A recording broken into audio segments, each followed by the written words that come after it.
Good evening. This is Akashvani. I am Ashish P. Abraham with the World News.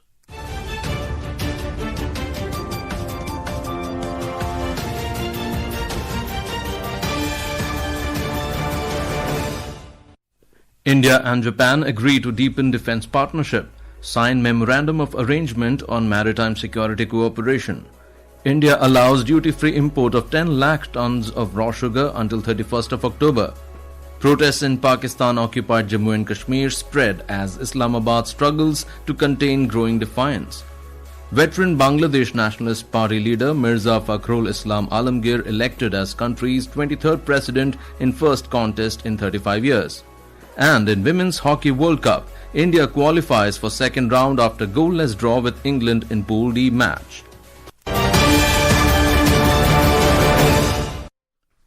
The India-Japan Defence Ministers meeting was held in New Delhi today. Defence Minister Rajnath Singh and his Japanese counterpart Shinjiro Koizumi co-chaired the meeting. The discussions focused on deepening maritime security, Make in India defence technology and expanding strategic trust. Both ministers signed a memorandum of arrangement on maritime security cooperation. In his opening remarks, Defence Minister Rajnath Singh said, "The two leading democracies in Asia share a profound responsibility to ensure peace, stability and prosperity."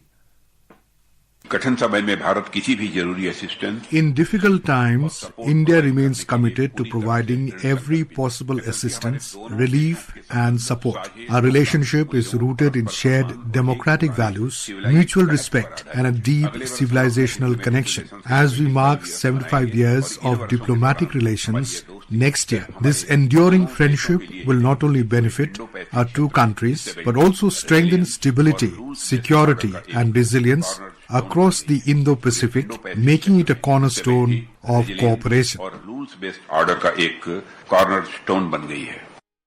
The visiting Defence Minister expressed appreciation for the condolence to all those affected by the earthquake in Kumamoto Prefecture. He also appreciated the support provided by the Indian Navy during the medical emergency that occurred on a Japan Maritime Self-Defense Force vessel. Laksha Mantri ji, namaste. I would like to express my appreciation for the support provided by Indian Navy for the medical emergency which took place on the JMSDF vessel. This symbolizes our relationship of cooperation that when we have trouble, we help each other.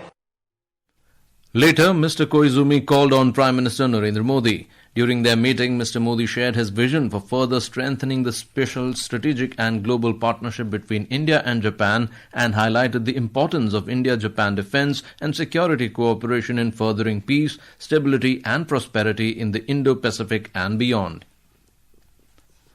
The government has allowed duty-free imports of up to 10 lakh metric tons of raw sugar until 31st of October this year.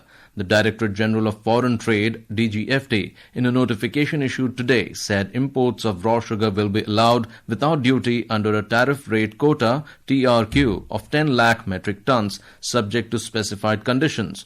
The move comes ahead of the festival season, when sugar demand typically increases and follows concerns over supplies in the domestic market.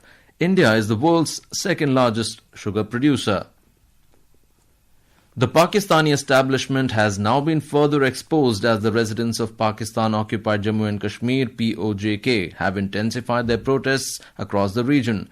The footprint of the protests in POJK has continued to widen, exposing Islamabad's claim that the unrest is confined to Rawalkot.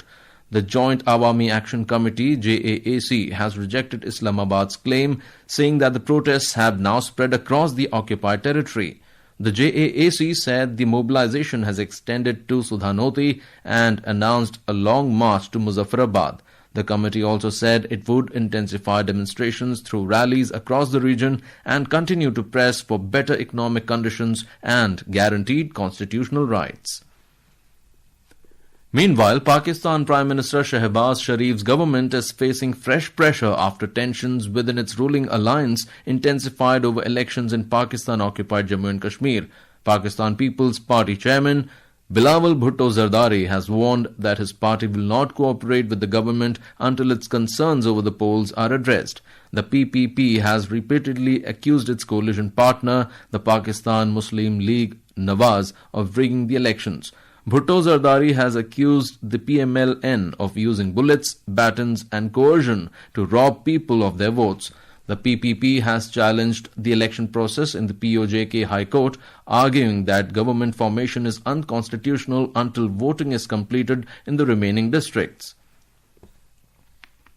In Balochistan, 2 women and 2 young children from the same family have reportedly gone missing after Pakistan's Counter-Terrorism Department and Frontier Corps raided a house in Queta's Gashkori town.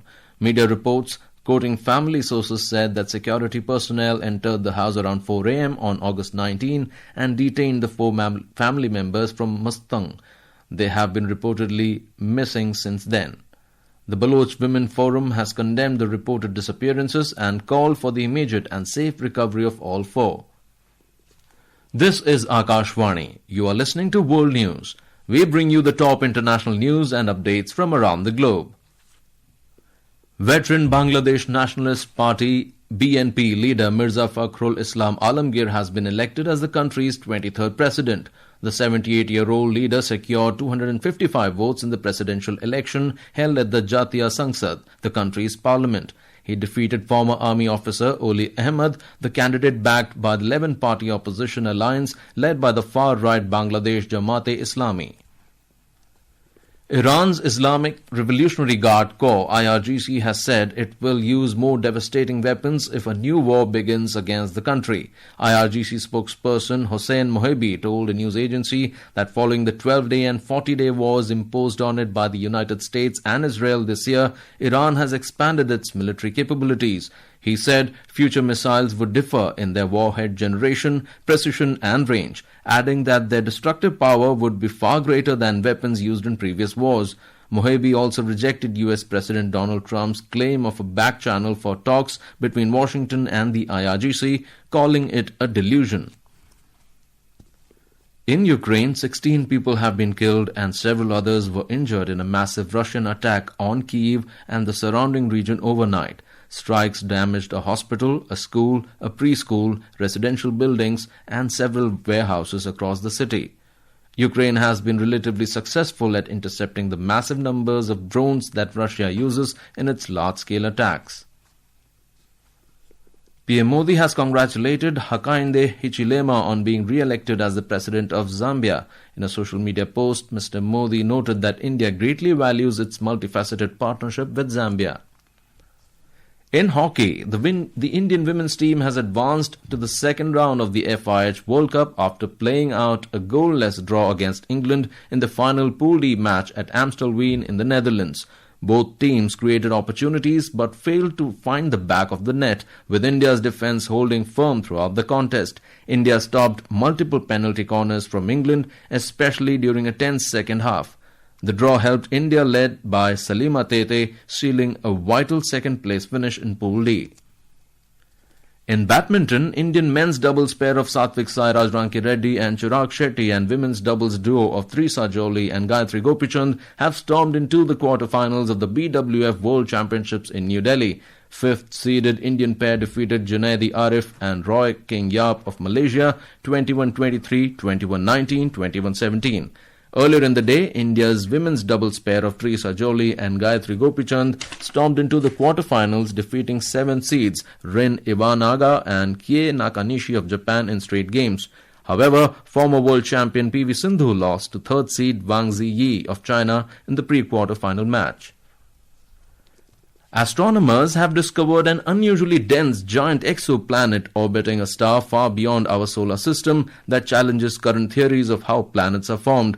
The planet, named GJ523b, is about 170 million years old. And now, before we close, here are the highlights of the bulletin. India and Japan agree to deepen defense partnership, sign memorandum of arrangement on maritime security cooperation. India allows duty-free import of 10 lakh tons of raw sugar until 31st of October. Protests in Pakistan-occupied Jammu and Kashmir spread as Islamabad struggles to contain growing defiance.